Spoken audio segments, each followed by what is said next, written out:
ଋଣ ବୋଝ ହେତୁ ସ୍କୁଲ ଫିସ୍ ଦେଇପାରୁନଥିଲେ ଆମର ସୁପରଷ୍ଟାର ଆମିର ଖାଁ। ପ୍ରତ୍ୟେକ ସଫଳତା ପଛରେ ଅସଫଳ କଥା ଲୁଚି ରହିଥାଏ।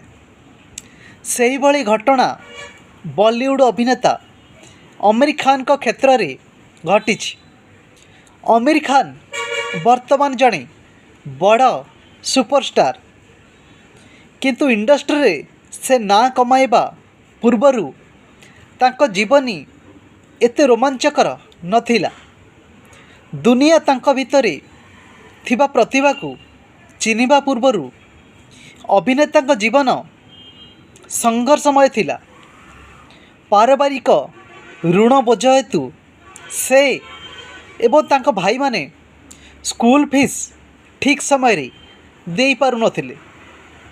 ପିଲାଦିନ କଥା ମନେ ପକାଇ ଆମିର ଖାଁ ଭାବପ୍ରବଣ ହୋଇପଡ଼ିଥିଲେ। ଏକ ସାକ୍ଷାତକାରରେ ଆମିର ଖାନ୍ ତାଙ୍କ ପିଲାଦିନ କଥା ମନେ ପକାଇଥିଲେ। କହିଥିଲେ, ପରିବାର ଏତେ ଋଣଗ୍ରସ୍ତ ଥିଲେ ଯେ ସେ ଏବଂ ତାଙ୍କ ଭାଇମାନଙ୍କ ସ୍କୁଲ ଫିସ୍ ଦେବାରେ ବିଳମ୍ବ ହେଉଥିଲା।